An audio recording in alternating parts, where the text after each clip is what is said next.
Let's talk about the remainder theorem and the factor theorem. And this is just laying out formally something that you kind of can figure out already. We've sort of been talking about these informally. So, let me get my pen. There we go. Okay, so I am going to first divide p of x by this binomial here. I'm going to use synthetic division to do it. So I'm making my picture. All right, and I'm going to say that my coefficients are 1. Note that I do not have a quadratic term, so I'm going to put a 0, -7, -6. The value that makes this binomial equal 0 is +4. All right, so I'm going to put +4 in my box. I don't know what else you would call this. I'm calling this thing a box.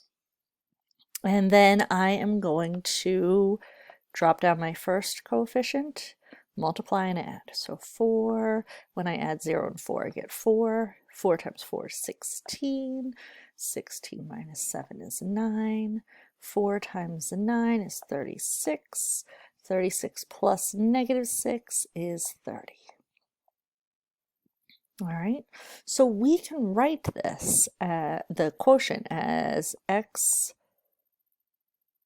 squared, because I'm 1 less than what I started with, x squared plus 4x plus 9, remainder 30. All right, so another way to write your polynomial, all right, if you look here, we took p of x and we said p of x divided by x minus 4 equals this quotient, okay? So p of x could also be this quotient times this binomial and then plus your remainder. So you could say that it is x squared plus 4x plus 9 times that thing you divided by, which is x minus 4, and then plus 30, which is your remainder. Okay? That's another way to write that polynomial, as the two factors plus the remainder. Well, if you plug in 4, right? Isn't that what we did?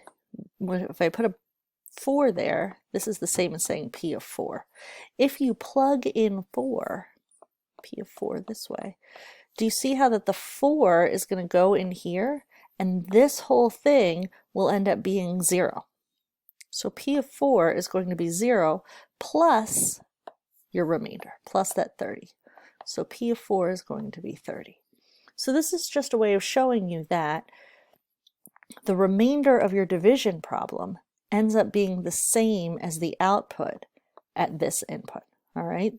So if I am dividing by x minus 4, okay, the remainder of the division problem is going to equal the output p of 4, all right? So this is 30, and when I divided by this, I got a remainder of 30.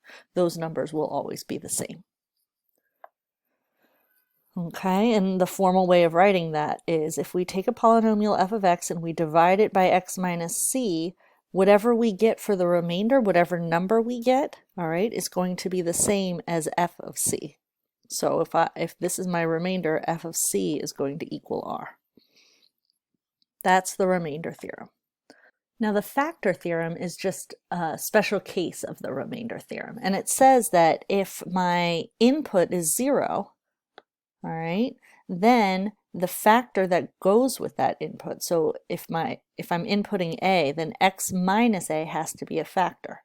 So let's go back to real numbers for a second. If I said 12 divided by 3 is 4, remainder 0, then I know that 3 is a factor of 12 because it goes in evenly with no remainder.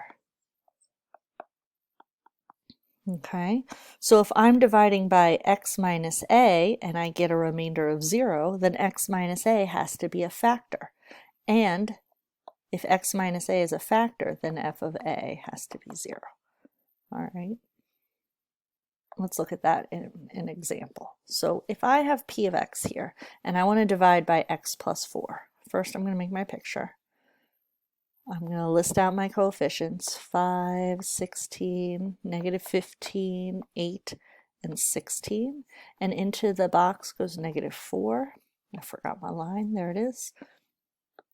All right, and I'm going to go ahead and do this out. So I'm going to drop down 5. Negative 4 times 5 is negative 20. Negative 20 plus 16 is negative 4. Negative 4 times negative 4 is 16. Minus 15 is 1. Negative 4 times 1 is negative 4. Negative 4 plus 8 is positive 4. Negative 4 times 4 is negative 16. And then this is a remainder of 0.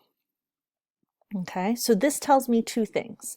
That tells me that this x plus 4 is, oh, I'm getting all spotty here. X plus 4 is a factor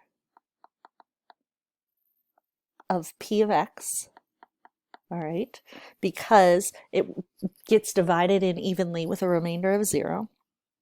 I also know that this 0 that I put in, all right, the value that makes this factor equal 0, p of negative 4, the output has to be 0. So another way of saying that is negative 4 is a 0 or a root of p of x. All right, if you get a remainder of 0, then you found a factor of p of x, and consequently you found a 0 of p of x.